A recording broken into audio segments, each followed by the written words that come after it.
All right, we're going to spend some time going over sequences and series, and specifically arithmetic sequences and series in this section.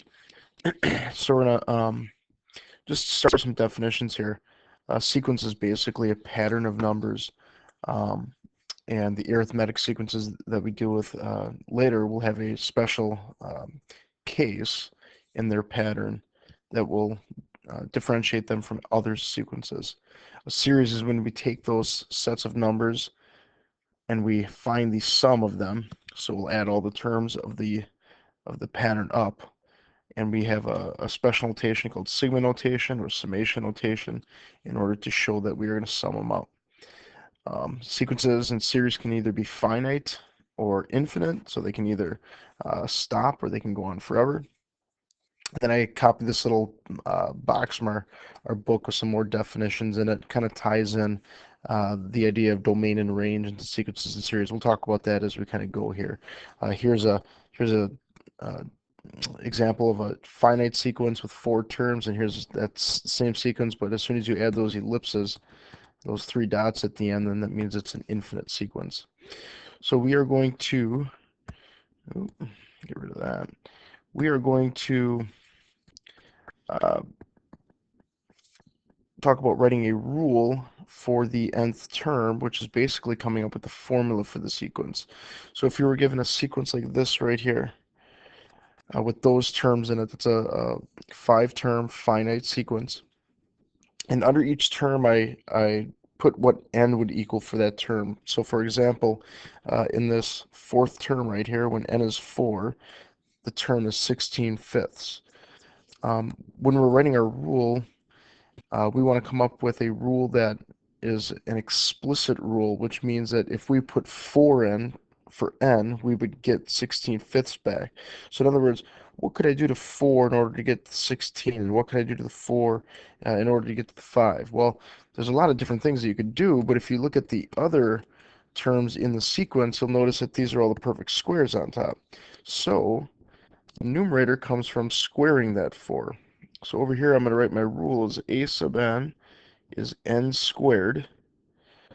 The denominator goes up by 1 every time, but instead of, saying it's the denominator before plus 1, we can't really say that. We need to use this number 4 in order to get that 5. So what we're going to say is it's n plus 1. This rule would help us get any of the terms in that sequence. As we write a rule, know that n is like x, it's your input variable. A sub n is like y, it's your output variable, which is why they tie those things to the domain and range up here in the box. The relative position of each term is n, and the terms of the sequence are the terms of the sequence, but we also call them a sub n. All right, we're going to talk about series, and we're going to use this sequence from up above here. And add those terms together to create a series. Let's talk first about summation or sigma notation here. This is the Greek letter sigma. It means to sum things up. So as soon as we see that, actually I'm going to do this, as soon as we see that symbol, as soon as you see this symbol, you know you're going to be adding things together. So that symbol means that we're going to be taking the terms of the sequence and then we're going to be adding them together. Um, The other important thing to note here in this notation is that whatever value is put down here is your first value that you put in for n.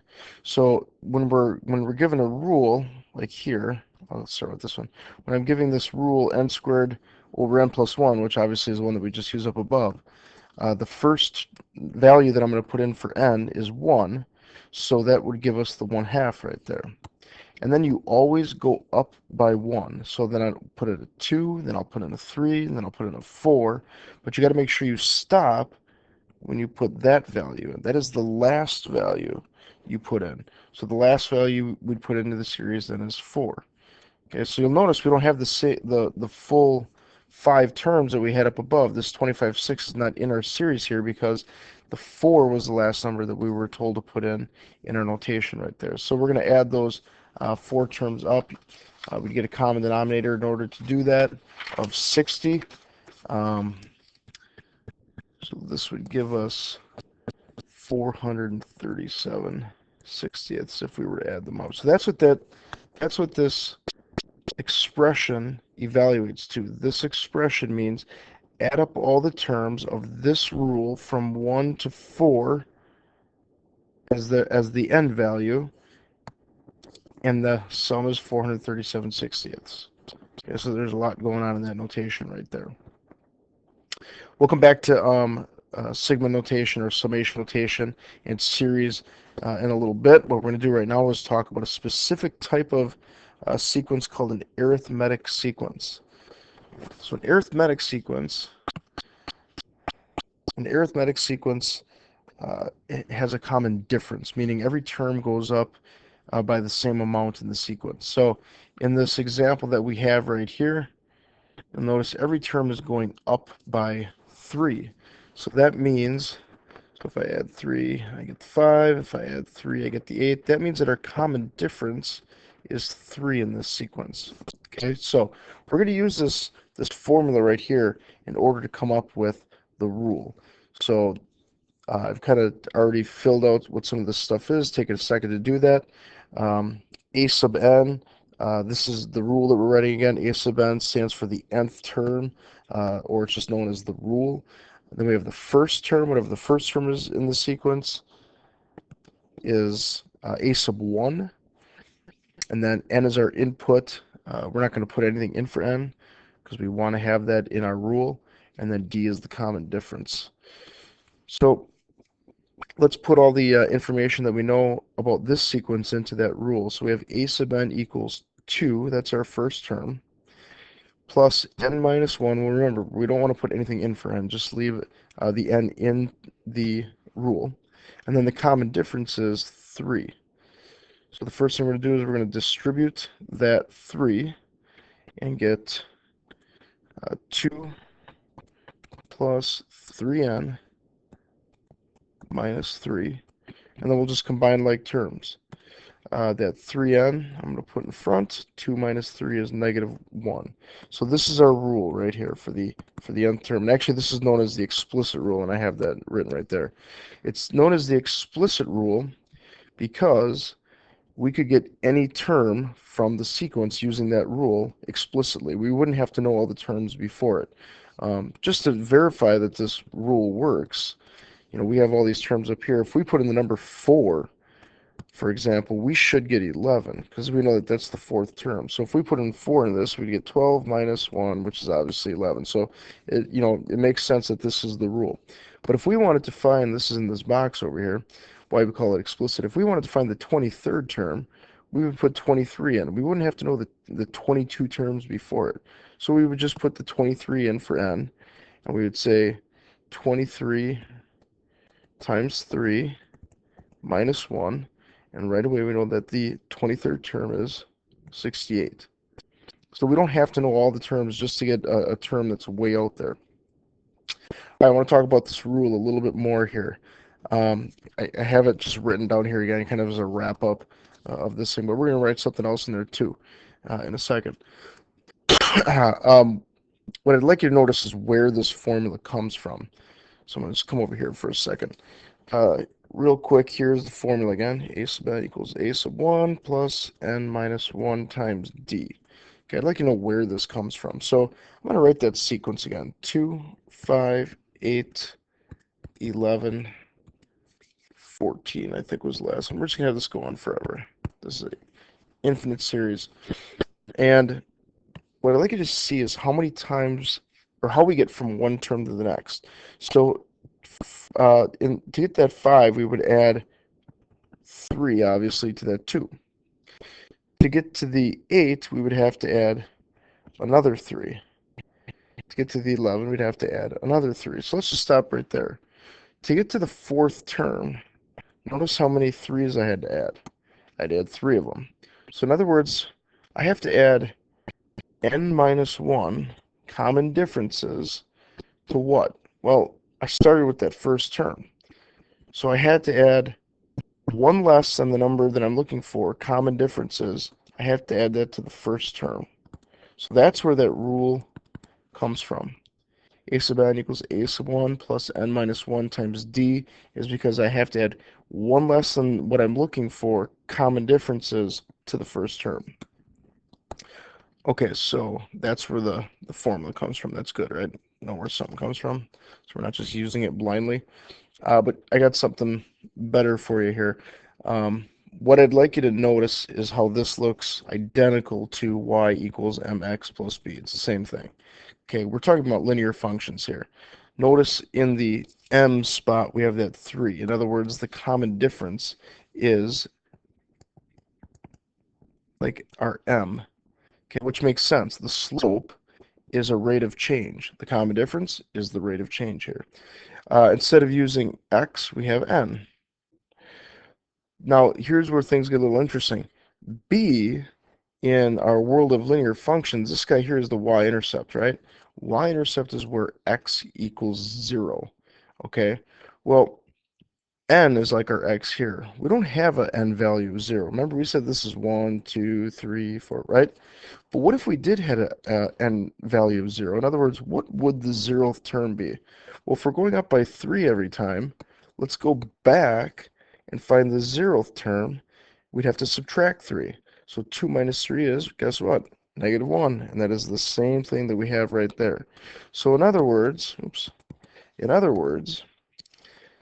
we could say that this plus b, instead of saying plus b, is the 0th term. Okay, so the 0th term really doesn't exist. It's not there. It's just something that we use to help write the rule. So I'm going to write this right here. We could use this, or we could use the idea that a sub n equals the common difference times n plus a sub 0. And then I'm just going to make a little note here that a sub 0 is the imaginary, because it's really not there, 0th term. It's the term before the first term that we don't even see. And we only use it to write the rule a little bit quicker. I don't care which method you use. You can use this formula every time. You can do that every time and go through and get it. It only takes 2 steps. Or you can use this here, which I think is a little bit more efficient. But to be honest with you, I don't know how many other teachers that you have where you do sequences and series are going to be okay at that. They might want you using the formula. So let's take a look at some of these examples here where we're actually using those ideas. So this says, given a sub 19 equals 48 and d equals 3, we're going to write a rule for the nth term. Okay, so what we need here, if you look at the formula or the idea of the connection to linear functions, you need to know the common difference, which we have. We know the common difference is 3. But you also need the first term or the 0th term. But to get to the 0th term, you need to know what the first term is anyway. So that's why this says find a sub 1 first. Well, let's talk about what we're given here. A sub 19 equaling 48. We can use that and our formula in order to write this statement. We know that 48 would be equal to the first term plus n minus 1, or 18, since n is 19, common differences. So all I did was take that rule, a sub n equal, I'm not writing it again, you guys got it right there, and I put in 48 for a sub 1, I put in 19 for n, so that was 19, this was 48, and this was 3. And then we came up with this statement right here. Okay, using that, we can solve for a sub 1.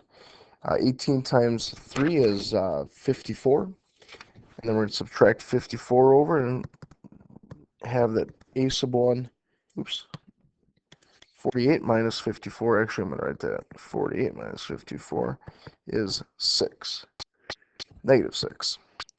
All right, so there's our common difference. Our common difference is negative 6. So you could either use the rule and find the, or use the formula, excuse me, and find the rule. Actually, I'm going to do that here so you guys can see that. So we're going to go a sub n equals a sub 1, we just found that, is negative 6 plus n minus 1. Now I'm trying to find the rule, so I'm not going to put anything in for n, times 3. And then I distribute the 3n, and we get 3n minus 1. Then I also have that negative 6 there. So a sub n is going to equal 3n minus 7. Okay, so that'd be one way to come up with the rule. Or, from here, you could have said, well, if the first term is negative 6, and we know the common difference is 3, so we can even say that the next term must be negative 3, the next term must be 0, dot, dot, dot. Not that you really need to do that. But the term before that negative 6, which really doesn't exist, that's your a sub 0. That'd be negative 9. Oh, see, it's a good thing that I checked my math here. I just realized I made a mistake here. I'm sure you guys all saw that.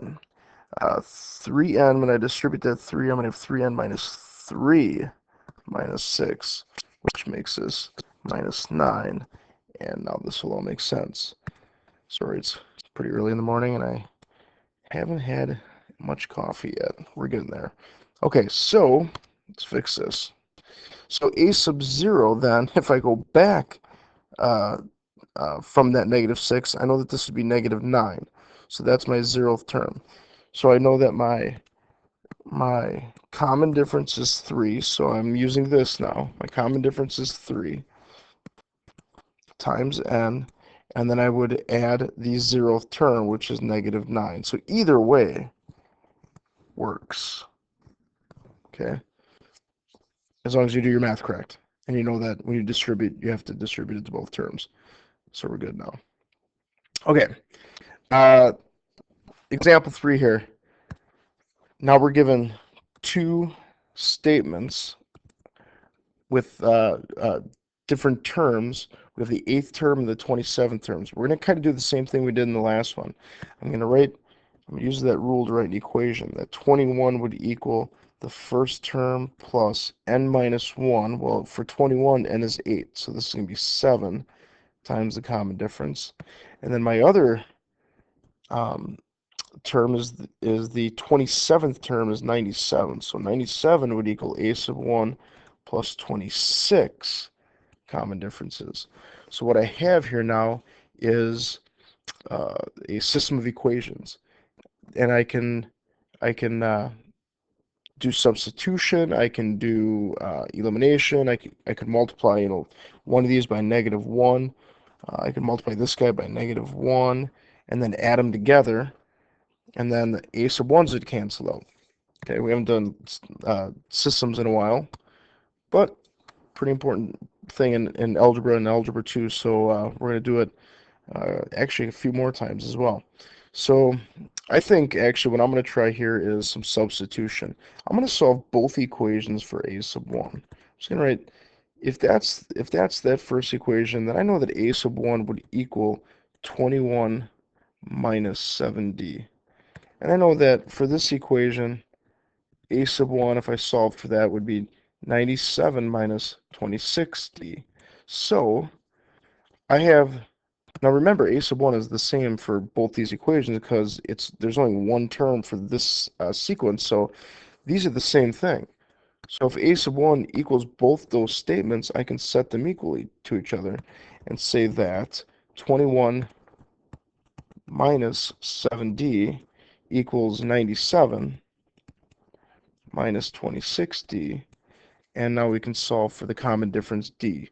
So we'll just take a few steps to do that. I'm going to add 26 over and get 19d here. I'm going to subtract that 21 and get 76. So we have 19d equals 76, which gives us that d is 4. Okay, so now what I'm going to do is I'm going to piece together this rule. A sub n is going to equal, well, I'm going to use our little shortcut here, connection to the linear function, and say a sub n equals 4 times n, and now I need the 0th term. Well, if I need the 0th term, that means I need the first term then too. That means I jumped the gun a little bit. I need to get the first term. So here's the nice thing, is I have two equations that I could use to find the first term. Now that we know that d equals 4. So what I'm going to do is I'm going to use this one and just say that a sub 1 equals 21 minus 7 times, and then what I have down here for d, I'm going to put in up here 4. So that's 28. We have 21 minus 28. A sub 1 equals 21 minus 28. So the first term is negative 7. All right. So here's a quick little start of our sequence. We know it starts at negative 7, and we know the common difference is 4. So the next term must be negative 3, and then 1, and then so on and so forth. So that means that the term before the negative 7, here's our a sub 0 term, must be negative 11. So this is minus 11. Okay. Hey, this is a video, so you can fast forward to this next piece if you want to. Just for the heck of it, let's say I didn't do it that way. Let's say I found D, and then I came up here and I found a sub 1, and I didn't do any of this. Okay. I have those two things. I want to come up with a rule. Remember, I can just use my formula as well. A sub n equals a sub 1 plus n minus 1 times d. And I can put those things in here.